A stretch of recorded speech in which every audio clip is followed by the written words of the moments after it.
Greetings YouTube. The Pandora myth first appears in lines 560 to 612 of Hesiod's epic poem in epic meter, the Theogony, circa 8th-7th centuries BC, without ever giving the woman a name.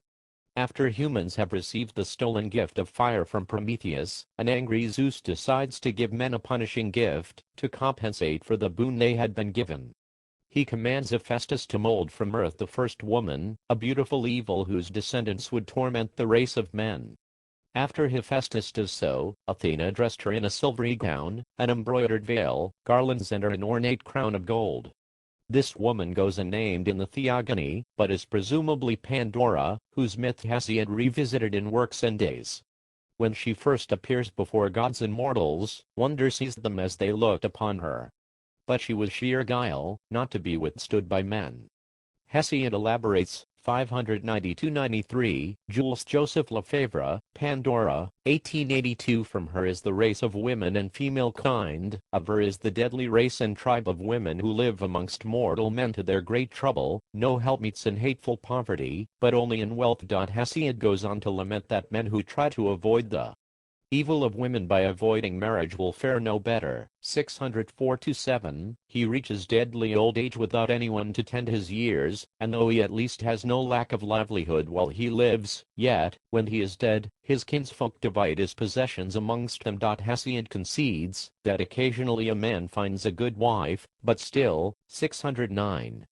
Evil contends with good. The more famous version of the Pandora myth comes from another of Hesiod's poems, the Works and Days.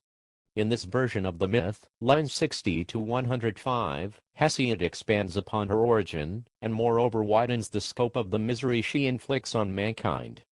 As before, she is created by Hephaestus, but now more gods contribute to her completion. 63-82, Athena taught her needlework and weaving. 63-4, Aphrodite shed grace upon her head and cruel longing, and cares that weary the limbs. 65-6, Hermes gave her a shameful mind and deceitful nature. 67-8, Hermes also gave her the power of speech, putting in her lies and crafty words. 77-80, Athena then clothed her. 72, next she, Persuasion and the Charites adorned her with necklaces and other finery. 72-4, the Houri adorned her with a garland crown. 75.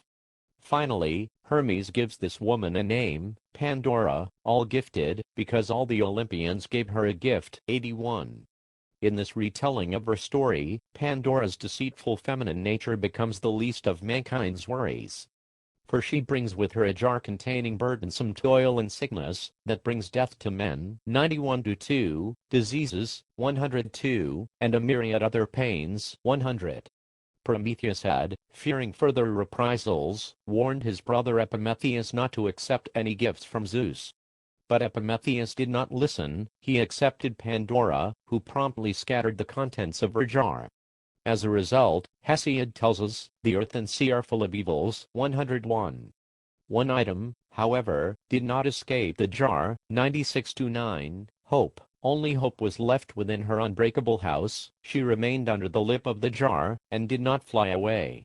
Before she could, Pandora replaced the lid of the jar. This was the will of aegis-bearing Zeus the cloud-gatherer. He does not tell the reader why hope remained in the jar. Hesiod closes with this moral. 105. Thus it is not possible to escape the mind of Zeus. Archaic and classic Greek literature seem to make no further mention of Pandora, though Sophocles wrote a satyr play Pandora, or the Hammerers, of which virtually nothing is known. Sappho may have made reference to Pandora in a surviving fragment. Later mythographers filled in minor details, or added postscripts to Hesiod's account. For example, Apollodorus and Hyginus each make explicit what might be latent in the Hesiodic text. Epimetheus married Pandora. They each add that they had a daughter, Pyrrha, who married Deucalion, and survived the deluge with him. However, the Hesiodic catalogue of women, fragment number 2, had made a Pandora one of the daughters of Deucalion, and the mother of Graecus by Zeus. The 15th-century monk Ennio da Viterbo credited a manuscript that he asserted that he had found to the Chaldean historian of the 3rd century BC, Berossus, where Pandora was also named as a daughter-in-law of Noah. This attempt to conjoin pagan and scriptural narrative is recognized as a forgery. And a major departure from Hesiod, the 6th century BC Greek. Elegiac poet Theanus of Megara tells us, "Hope is the only good god remaining among mankind, the others have left and gone to Olympus. Trust, Almighty God has gone, restraint has gone from men, and the graces, my friend, have abandoned the earth." Men's judicial oaths are no longer to be trusted, nor does anyone revere the immortal gods. The race of pious men has perished, and men no longer recognize the rules of conduct or acts of piety. Theanus seems to be hinting at a myth in which the jar contained blessings rather than evils. In this, he appears to follow a possibly pre-Hesiodic tradition, preserved by the 2nd century fabulist Babrius, that the gods sent a jar containing blessings to humans. A foolish man, not Pandora, opened the jar, and most of the blessings were lost forever.